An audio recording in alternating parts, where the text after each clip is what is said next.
김지혜입니다. 저희의 연구 주제는 김유정 채만식 소설의 텍스트 마이닝을 통한 작가의 경향 분석입니다. 발표 시작하겠습니다. 저희의 목차는 연구 소개 및 방향 말씀드리고 데이터 분석 결과 말씀드린 뒤에 결론으로 마무리 짓겠습니다.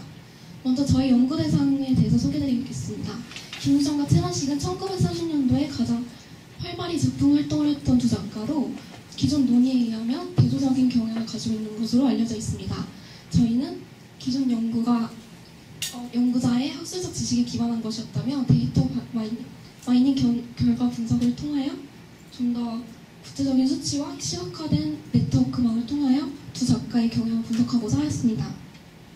저희의 연구 범위는 김유정 단편소설 봉봉, 만무방, 동백꽃 따라지 4편, 채만식 중단편소설 레이디메이드 인생, 명일, 치숙, 냉동화 4편으로 한정하였습니다. 저희는 데이터를 위키문헌에서 소설 원문 텍스트로 확보한 뒤에 언어분석 데이터 틀, 네트워크 분석 데이터 툴로 엑셀하여 프로그램에 적용하였습니다. 저희 연구 방법은 크게 두 가지로 나뉘는데요. 먼저 언어 분석에서는 김유정 소설 4편, 채만식 소설 4편을 모두 말뭉치 빈도 분석하여 두 작가의 사용 언어를 비교하여 두 작가의 경영을 분석하고자 하였습니다. 다음으로 네트워크 분석에서는 김유정 소설 봉봉, 동백꽃 2편, 채만식 소설 레디메이드 인생, 명일 2편만을 선정하여 등장인물별 발언을 추출하여서 분석하였는데요. 이를 토대로 작품별 주요 인물의 성격, 인물 설정과 인물 간 관계 비교를 통하여 두 작가의 경향을 분석하고자 하였습니다. 이건 저희 언어 분석 결과를 간단하게 보여주는 건데요. 말뭉치 분석을 8편 모두 했을 때 높은 빈도로 나타나는 유의미한 단어들을 시각하는 것입니다. 이를 토대로 구체적인 언어 분석 결과 말씀드리겠습니다. 첫 번째로 사용 어휘의 성격 차이에 대해 설명드릴 텐데요. 김유정 소설에서는 동백꽃의 닭, 따라지의 벼돈, 만무방의 구렁이, 봉봉의 성례, 지게와 같이 향토적인 어휘들이 많이 나타나는 것을 볼 수 있습니다. 반면에 채만식 소설에서는 레디메이드 인생의 인텔리, 명일의 담배, 냉동화의 아편, 치숙의 경제와 같이 비교적 근대적인 단어들이 많이 등장하는 것을 볼 수 있는데요.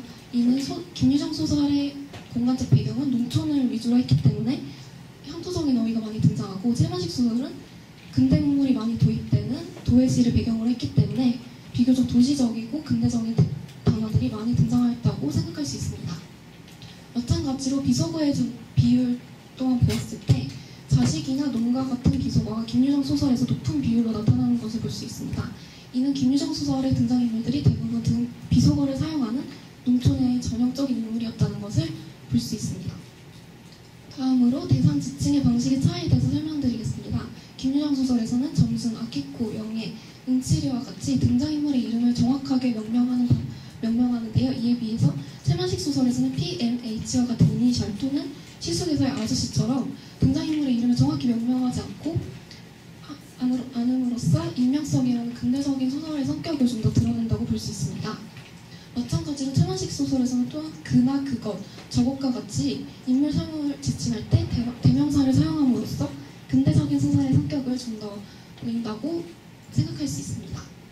다음으로 시대반영 방식의 차이에 대해서 설명드리겠습니다. 김유정 소설에서는 장인, 사위, 아내, 아우와 같이 가족관계와 관련된 어휘가 많이 등장하는데요. 이는 가족관계라는 개인사를 통해서 시대반영을 간접적으로 하고 있다고 볼 수 있습니다. 그에 반해 채만식 소설에서는 양반, 사회주의, 조선과 같은 사회반영 어휘를 사용함으로써 시대반영을 보다 직접적으로 하고 있다고 생각할 수 있습니다. 다음은 서술 방식의 차이입니다. 김유정 소설에서는 원점이 높은 비율로, 채만식 소설에서는 큰 따옴표가 높은 비율로 등장하는 것에서 김유정 소설은 해설적 설명적 서술 방식을 취하고, 채만식 소설에서는 보다 대화 위주의 서술 방식을 취한다고 볼 수 있습니다. 마찬가지로 김유정 소설에서는 눈이나 손, 그리고 뭐뭐 한다와 같은 현재형 정결 어휘가 많이 등장하는데요. 이것에서 눈을 부라린다, 손을 든다와 같은 행위 묘사적인 서술 방식이 많이 드러난다고 볼 수 있습니다. 마지막으로 문체의 차이에 대해서 설명드리겠습니다. 김유정 소설에서는 느낌표가 좀 더 높은 비율로, 채만식 소설에서는 말줄임표가 높은 비율로 등장하는데요. 여기서 김유정 소설은 보다 격앙되고 흥건된 어조의 문체를 사용하는 반면에 채만식 소설에서는 비교적 담담하고 차분한 어조의 문체를 보인다고 생각할 수 있습니다. 다음은 저희 네트워크 분석 결과입니다. 이 자료는 저희가 김유정 소설 본본과 동백꽃의 등장인물별 바라만을 추출하여서 그것을 네트워크망으로 시각화한 것인데요. 이를 토대로 분석해본 결과 먼저 김유정 소설의 여성인물 설정의 차이에 대해서 볼 수 있었는데요. 본봄과 동백꽃의 여성 주인공인 점순 중에서 본봄의 점순이는 다른 인물과 공통된 바라가 적고 또한 개인 바라도 적은 반면에 동백꽃의 점순이는 다른 인물들과 공통된 바라가 많고 또 개인 바라가 많은데, 이를 통해서 동백꽃의 점순이 본봄의 점순보다 중심 사건에 더 적극적으로 개입하고 또 다른 남성 인물들과 공통된 바라가 많은 것에서 남성적 바라의 특징까지도 가지고 있다고 생각할 수 있습니다. 최만식 소설에서 중심 인물 설정의 차이에 대해서 살펴보자면, 먼저 레디메이드 인생의 중심 인물인 P와 K는 개인 바라뿐만이 아니라 공통된 바라에서도 취직, 농촌, 생활 개선, 사회 운동과 같이 시대 반영이 직접적으로 한 어휘를 사용하는 반면에 명일의 범수와 영주는 개인 바라는 물론 공통된 바라에서도 시대 반영을 하는 어휘라기보다는 생활 어휘 위주의 어휘들을 많이 사용하고 있는데요. 이는 범수와 영주가 부부관계라는 것을 감안하였을 때 가족 간에서는 생활 어휘를 많이 사용한다는 것을 자연스럽게 생각할 수 있는데, 이는 당시 작가가 레디메이드 인생과 명일 사이에 2년 간의 절필 기간을 가지면서 경향이 조금 변화했다고도 생각할 수 있습니다. 레디메이드 인생에서는 가족관계가 크게 등장하지 않고 가족 간의 대화도 등장하지 않는 반면에 명일과 명일 이후의 소설에서는 가족관계가 대부분 많이 등장하고 그에 따라서 생활 어휘가 많이 등장하는 것을 살펴볼 수 있었습니다. 다음으로 김유정 소설의 개성적 인물 설정에 대해서 말씀드리겠습니다. 본봄의 나라는 인물은 뭐뭐유라는 사투리 종결 어미를 단독적으로 사용하는데요. 이는 작가가 나의 어리숙한 모습을 강조하기 위하여 이러한 개성적인 종결 어미를 사용했다고 볼 수 있습니다. 마찬가지로 본봄의 구장은 핵심 인물이 아님에도 불구하고 다른 인물들과 겹치는 중심 사건 관련 바라가 많은데요. 이는 구장이 당시 사회 문제나 소설 속 인물 간 갈등이라는 중심 사건을 부각시키는 인물이었다고 볼 수 있습니다. 다음으로 김유정 소설의 전형적 인물 설정에 대해서 설명드리겠습니다. 김유정 소설에서는 대부분의 등장인물들이 이놈이나 자식과 같은 비속어를 많이 사용하는데요. 이는 김유정이 대부분의 등장인물을 농촌에 비속어를 사용하는 전형적인 인물로 설정할 수만 할 수 있습니다. 마지막으로 최만식 소설의 시대 반영 인물 설정에 대해서 설명드리겠습니다. 레디메이드 인생의 주인공인 P와 명일의 주인공인 범수는 자식, 돈, 공부, 일과 같은 단어를 공통적으로 사용하는데요.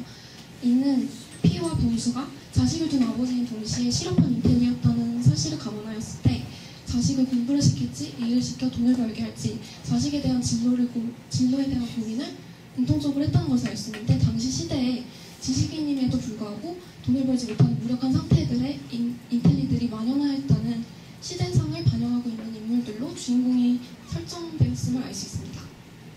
다음으로 저희 결론 이제 말씀드리겠습니다. 저희는 데이터 마이닝 프로그램을 통한 분석 결과를 토대로 기존 논의를 검증하는 작업을 거쳤는데요. 그 결과 대부분의 분석 결과가 기존 논의와 일치하는 것을 알 수 있었습니다. 따라서 저희는 이번 연구를 통해 앞으로의 소설 연구에서도 데이터 마이닝을 통한 구체적인 수치와 시각화된 자료를 통해서 보다 명확하고 신뢰도가 높은 연구로의 발전 가능성을 기대해 보았습니다. 이상으로 발표 마치겠습니다. 감사합니다.